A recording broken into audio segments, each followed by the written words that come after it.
a master named Jensei asked his student a question that would change everything. "Sora, if you face 10 enemies with your sword, how many can you kill?" The young shinobi answered confidently, "All 10, master." "Wrong. You will kill none, because the moment you think about killing 10, you have already lost to the first." He leaned closer. "But focus on one enemy, truly focus on one, and something terrifying happens. You become unstoppable." This wasn't motivation. This wasn't a productivity hack. This was Kuji Kiri, the mind lock technique that turned ordinary warriors into legends. True focus doesn't come from trying harder. It comes from cutting away everything else, not from forcing your attention, but from sealing your mind. Not from discipline, but from a 7-step ritual that strips away every distraction until only pure awareness remains. Those who mastered Kuji Kiri became untouchable minds so sharp they could sense danger before it appeared, move through chaos like water, and lock onto targets with terrifying precision. Those who ignored it remained scattered, distracted, and defeated by their own thoughts. This ancient technique isn't just about the shinobi. It's about you, right now. You're losing focus because of notifications, because of mental noise, because your mind refuses to obey you for the same reason warriors failed 400 years ago.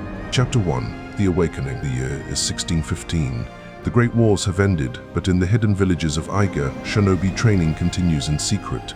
In one of these villages, in a dojo surrounded by mist and ancient pine trees, there lived a young trainee named Sora. Shame found him early. Sora was 16 years old when he realized something terrible. No matter how hard he tried, his mind would not obey him. He had trained for 5 years. 5 years of sword drills, climbing walls, studying poisons, memorizing maps, practicing stealth. He could move without sound. He could climb without rope. He could throw shuriken with deadly accuracy when he was calm, when the moment was controlled, when nothing distracted him. But he had a problem that no amount of physical training could fix. His mind scattered like leaves in wind. During meditation, his thoughts raced. During observation drills, he missed details. During sparring, he anticipated moves that never came and missed moves that did. His body was ready, his mind was chaos. The other trainees noticed. They whispered when he passed. They exchanged glances when he failed simple tests. The shame wasn't loud, it was silent, heavy, suffocating. And now a final test approached. In 2 weeks, Sora would face the shadow trial, the final test. Sneak into a guarded building, steal a scroll, and escape without being caught. Pass. And you became a full shinobi. Fail, and you were dismissed. Sent home to a life of farming, forever marked as someone who couldn't control their own mind. Sora knew the truth. He was technically ready. His body could do everything required. But technically ready meant nothing when your mind betrayed you at the critical moment. One morning, after failing yet another observation drill, Sora's master Jensei, a man with silver hair and eyes like winter steel, called him forward. The other students left silently. Jensei didn't raise his voice. He simply looked at Sora sat. "Close your eyes and focus on your breath." Sora closed his eyes. Within seconds, his mind drifted, thinking about the upcoming test, replaying his failures, imagining what others thought of him. "Open your eyes," Jensei said. "You failed. You think you were focusing on your breath, but your mind was everywhere except your breath. This is why you fail missions. This is why you drop shuriken. This is why you will fail the shadow trial." Sora's throat tightened. "Master, I try to focus. I try so hard. Trying is not the problem," Jensei interrupted. "Your mind is in 10 places except the one that matters. Here, now, this moment." He reached into his robe and pulled out a small black cloth. On it were 7 strange symbols, angular, sharp, ancient. "What is that?" Sora whispered. "Kuji Kiri," Jensei said. "The 7 seals, the mind lock. Master them and your mind will obey you. Fail and you will always be a slave to your thoughts." He placed the cloth in Sora's hands. "Tomorrow, before dawn, meet me at the waterfall. No weapons, no armor, just you and your scattered mind." Couldn't sleep. 5 years of training, 5 years of discipline, and still he was failing, not because his body was weak, but because his mind was untrained. He stared at the 7 symbols on the cloth, tracing them with his fingers. When dawn finally broke, Sora made a decision. He would find the answer, whatever it took. Chapter 2, The First Seal. Sora arrived at the waterfall before sunrise. The sound of rushing water filled the air, loud and relentless. Jensei sat on a flat stone, perfectly still, eyes closed. Sora approached and bowed. Without opening his eyes, Jensei said, "Sit facing me." Sora sat. Jensei opened his eyes and placed a single candle between them. He lit it. "Today, no sword drills, no stealth training. Today, you sit." Sora frowned. "Master, the shadow trial is in 2 weeks. You need to learn how to focus. Everything else is meaningless without it." Jensei pointed at the candle flame. "Focus on the flame. When your mind wanders, bring it back. That's all. Simple." Sora nodded. He stared at the flame. Within 10 seconds, his mind drifted. He thought about the test, then about breakfast, then about whether he locked his door, then about a girl he saw yesterday, then about Jensei tapped his shoulder. "Your mind left." Sora blinked. I didn't even notice." "Exactly," Jensei said. "This is the first seal, Ren, the strength to notice. Most people think focus means staring hard. It doesn't. Focus means catching distraction the moment it appears." He leaned forward. "Your mind will wander. That's not failure." This time, he watched closely, and he felt at the exact moment his attention slipped, the exact instant a thought tried to pull him away. He gently brought his focus back to the flame. It happened again and again and again. For 3 hours, Sora practiced noticing, not forcing his mind to stay still, just watching where it went and bringing it back. By the time the sun rose fully, Sora was exhausted, not physically but mentally. Jensei stood. "This is the first seal. Practice it every morning. When you eat, notice when your mind leaves the food. When you walk, notice when your mind leaves the path. When you train, notice when your mind leaves the technique." When you placed a hand on Sora's shoulder, the Shinobi mind is not the mind that never wanders. It is the mind that notices instantly when it wanders. That night, Sora practiced. He focused on his breath. When his mind drifted, he caught it faster each time. Chapter 3, the second seal. The next morning, Jensei blindfolded Sora and led him deep into the forest. Birds called, wind rustled leaves, insects buzzed, streams rushed in the distance. "Sit," Jensei commanded. Sora sat. Immediately, the world overwhelmed him. Every sound pulled his attention. His mind jumped from noise to noise, trying to track everything, ending up focused on nothing.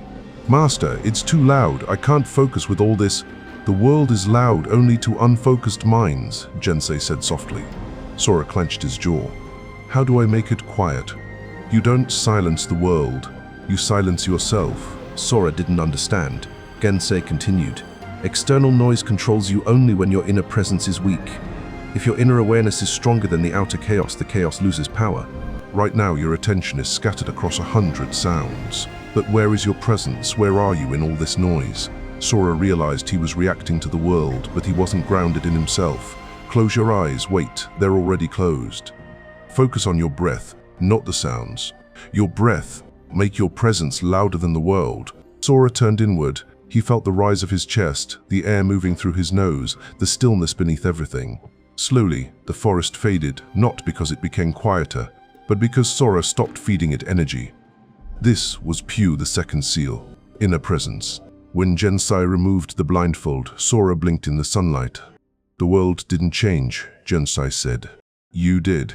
This is the second seal. Anchor your attention inside and the outside loses control." That night, Sora practiced again. He sat in his room while other trainees laughed and talked loudly outside. Instead of fighting the noise, he turned inward. The noise continued, but it no longer touched him. Chapter 4. The third seal. By now, Sora's awareness had sharpened like a blade. His presence deepened. His internal chaos quieted. But Jensei knew the hardest test was still ahead. One morning, he put a heavy bag on Sora's back and said, "Walk across the beams." The beams were thin wooden planks, high off the ground, stretching between the trees. Sora took a breath. He stepped onto the first beam. Halfway across, his intention fractured. A thought appeared, "Don't fall." Another, "Am I doing this right?" Another, "Is Master watching?" The moment his intention split, his balance broke. He fell. Jensei shook his head. "Your focus is only as strong as your intention. Split intention creates split attention. When you step onto that beam, your intention must be singular. Cross the beam, not don't fall, not impress Master. Just cross the beam, one intention, one focus, one action." Sora climbed back up. This time, he didn't think about falling. He didn't think about Jensei. He didn't think at all. He simply held one intention, cross. His body moved smoothly, effortlessly. He reached the other side. This was Shay, the third seal. Commitment. Over the next week, Jensei trained Sora in unwavering intention, throwing shuriken with calm precision, not don't miss, just throw, climbing walls without looking down, not don't fall, just climb, memorizing complex patterns under pressure, not remember everything, just see. Every time Sora's intention broke, he failed immediately. But when his intention was singular, his mind locked like a mechanism clicking into place. And they told him, focus isn't something you do. Focus comes from staying committed to one thing. If your intention keeps changing, your whole life will keep changing too. That night, Sora wrote in his journal, the third seal revealed something terrifying. I have been living with split intentions my entire life. Wanting success but fearing failure. Wanting focus but craving distraction. Wanting mastery but avoiding difficulty. No wonder my mind scatters. My intentions were already scattered. The third seal was closing the gap. Chapter 5. The fourth seal. Sora had mastered the first three seals. His awareness was sharp. His inner presence was stronger than external noise. His intention was aligned like a blade. But Jensei knew something Sora did not. Most students who reached this point became overconfident. They believed they had mastered focus. They believed they were ready. That belief destroyed them. Jensei waited for Sora to show even a flicker of pride, but it never came. Sora had changed. He bowed deeper, spoke less, moved slower, breathed calmer. Finally, one morning before dawn, Jensei said, "You have passed the three outer seals. Now we enter the inner seals. This is where warriors are forged." He led Sora to a hidden clearing deep in the forest. No trainees, no noise, just space. Jensei stood before him, hands behind his back. "Sora," he said, "today we lock your mind." Sora felt a coldness in his chest, not fear but anticipation. Jensei explained, "Your mind wanders because it carries weight, thoughts, desires, fears, expectations, memories, identity. All of it drags your attention away. To enter the mind lock, you must drop the weight." "How?" Sora asked. Jensei smiled gently. "By choosing one thing and letting everything else die." He tossed a small pebble into the air. Sora caught it. "From this moment," Jensei said, "your entire mind will rest on this single stone. Not your breath, not the world, not your body, nothing but this."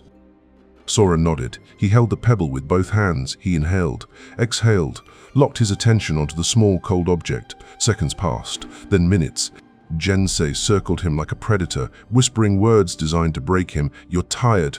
This is pointless. You're wasting time. You're hungry. You're losing focus. You're not good enough. You'll fail like the others." Sora's mind flickered, but he held on to the pebble like his life depended on it. Every time a thought tried to pull him away, he cut it with presence. Every time doubt crept in, he severed it with intention. Every time fear rose, he replaced it with stillness. The voices faded, the forest blurred, his breathing softened, and something shifted inside him. The pebble no longer felt like an object. It felt like his entire reality, as if the universe had condensed into a single point. Jensei stopped walking. A faint smile lifted his lips. A state where all mental noise strips away, all distractions collapse, all impulses lose power. The mind becomes a laser. Awareness becomes total. When Sora opened his eyes, Jensei bowed a rare gesture. "Welcome," he said, "to the inner gates."